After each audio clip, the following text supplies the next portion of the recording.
नमस्कार. मी मोरेश्वर. हाय Maharashtra YouTube news चॅनलमध्ये आपलं स्वागत आहे. आज जी गोष्ट मी तुम्हाला सांगणार आहे ती आपल्या समाजामध्ये तरुण पिढी कशी वागते आहे आणि त्यातून काय वेगवेगळे प्रश्न घरच्यांना निर्माण होत आहेत त्याबद्दल आहे. ही दुर्दैवी घटना आहे संभाजीनगर जिल्ह्यातली, छत्रपती संभाजीनगर जिल्ह्यातली तिसगाव म्हणून एक परिसर आहे, तिथली ही घटना आहे.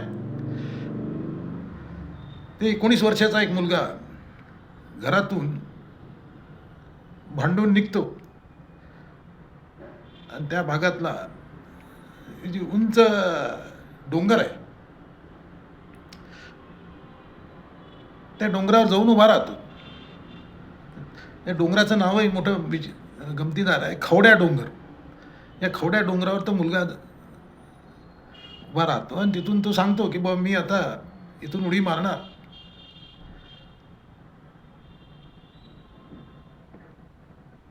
मला आता जगण्यात रस नाही आहे. सकाळची ही घटना आहे. सकाळी 9-10ला हे सुरू होते आणि 3-4 तास चालते ते. आता हे एकदम शोले स्टाईल हे प्रकरण आहे, त्यामुळे पूर्ण गावामध्ये खेडेगावात काय सर्व गाव लुटते ते पाहायला. गावचा सरपंच येतो, घरच्या आईवडिलांनाही कळते, तेव्हा घरचे आईवडीलही धावत येतात. पण त्याचं म्हणणं तो मुलगा सांगतो वरतूनच की मला आता जगण्यात रस नाही. आता त्याची आई खालून आवाज देते की बाबा पुरा असं काही करू नकोस, पण तो म्हणतो आता कोणी माझं ऐकत नाही वगैरे वगैरे असं काही असंबद्ध बोलतो. म्हणजे नेमकं ते हा पोरगा असा का वागतो म्हणजे म्हणजे काहीच कळायला मार्ग नाही. म्हणजे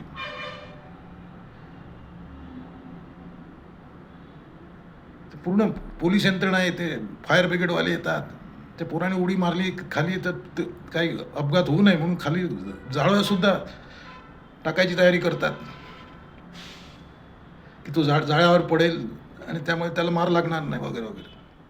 पण हा पोरगा वारंवार आपले जागा बदलत असतो. म्हणजे त्यामुळे कुठून तो उडी मारेल काय म्हणेल पोलीससुद्धा चक्रावून जातात की नेमकं. तर दुपारी 1च्या सुमाराला त्याचे वडील हळूहळू अचानक पुढे येतात आणि त्या पोराचा हात धरतात. त्याचा बापाला हीच अपेक्षा असेल की बाबा त्या पोरानं आपल्यासोबत यावं, पण पोरगा हिसका देतो आणि त्या झटका देतो आणि त्याच्यामध्ये तो दोघांचाही तोल जातो. पोराचाही तोल जातो, पोरगा खाली पडतो आणि बापाचाही तोल जातो, बापाही खाली खोल दरी डोंगरात खाली दोघंही येतात.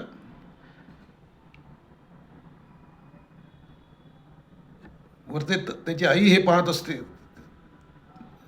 ती शॉकमध्ये येते आणि ती ती डोंगरावरून उडी मारते.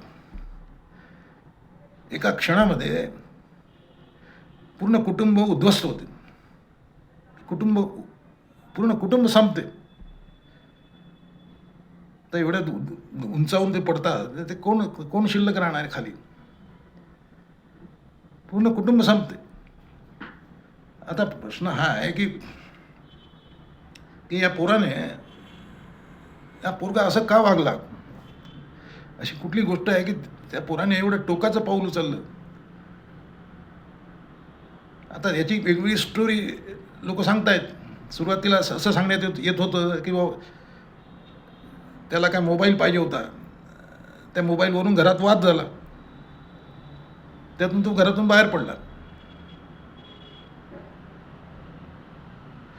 नंतर तो त्या डोंगरावर गेला, डोंगरावरून तो जो खाली बोलत होता लोकांशी, त्यातून त्याची आई सुद्धा आली होती.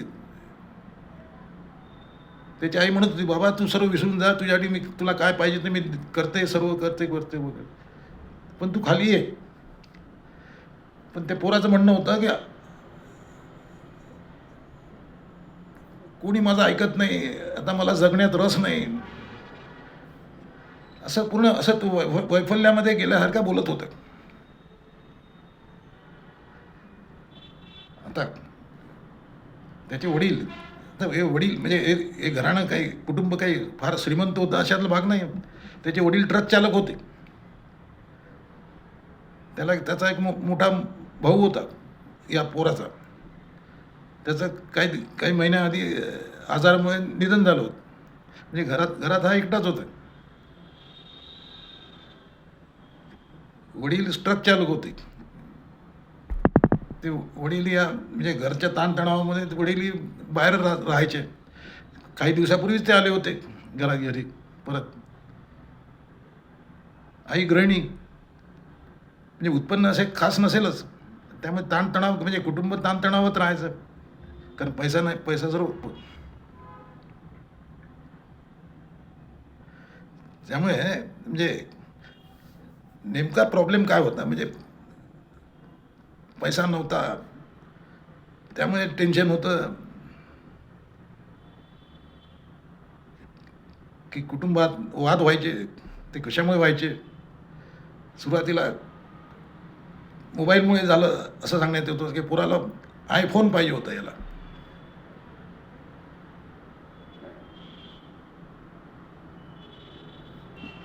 पण नेमकं कशामुळे झालं ते पोलीस म्हणतात की आयफोन वगैरे झालेलं नाही. ते पोलिसांनी अजून वेगळी स्टोरी अजून सांगितलेली नाही, पण पोलिसांचं म्हणणं की मोबाईलमुळे झालेलं नाही, काहीतरी वेगळं प्रकरण आहे. याची जी स्टोरी आहे ही आता ही आजच्या तरुणांची स्टोरी आहे. सध्या समाजामध्ये जे चित्र आहे की शिक्षण महाग झालं आहे, नोकऱ्या नाही आहेत, त्यामुळे तरुण डिप्रेशनमध्ये जात आहेत. त्यातून हा पोरगा डिप्रेशनमध्ये गेला असावा, कारण तो जे असंबद्ध बडबडत होता त्यातलं एक तो म्हणत होता की आता आईला म्हणाला तो माझं कोणी ऐकत नाही, तर मला जगण्यात रस नाही. तर या तरुण पिढी जी आहे ती जगण्यात रस का हरवते आहे? आता एकुलता एक पोरगं होतं, म्हणजे ते फार म्हणजे नेमका या तरुण पिढीचा प्रॉब्लेम काय, म्हणजे राजकारणी काही वेगळी स्टोरी, वेगळं चित्र रंगवतात, जैन झी वगैरे वगैरे वगैरे. तर ठीक आहे, जैन झीचे प्रॉब्लेम आहे ती. आता त्या कॉक्रोच पार्टीमुळे जैन झी चर्चेत आली आहे, पण याच्या आधी कुठल्याही सरकारने कुठल्याही राजकीय पक्षाने तरुणांच्या भवितव्याचा किंवा शिक्षणाचा विचार केलेला नाही. शिक्षण प्रचंड महाग झालं आहे, म्हणजे पोरं शिकूच शकत नाहीत. गरिबांची पोरं शिकू शकत नाहीत, कर्जबाजारी होत आहेत बाप. ज्यांच्याकडे पैसा आहे ते विदेशात शिकत आहेत.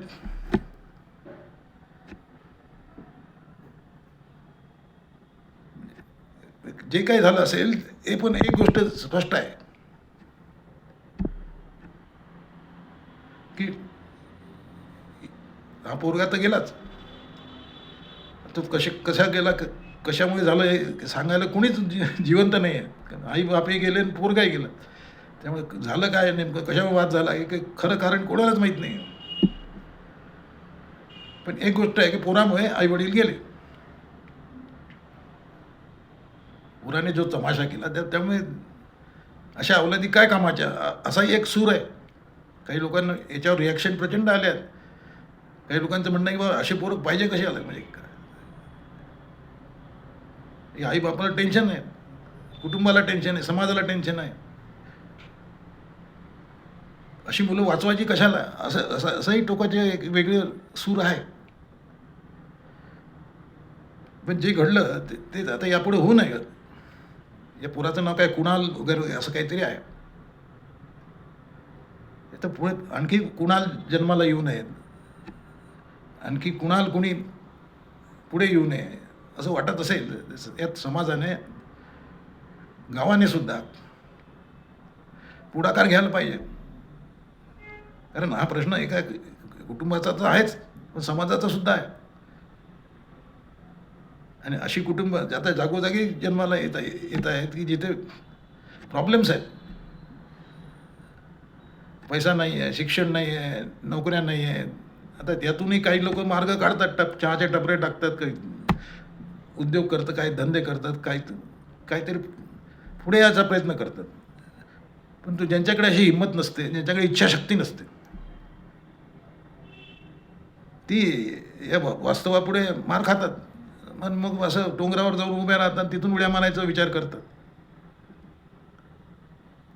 तुम्हाला काय वाटतं, यात कोणाचा गुन्हा आहे? म्हणजे यात समाज गुन्हेगार आहे की ते पोरगं आहे की त्या घरचे आई वडील आहेत की आजची परिस्थिती आहे?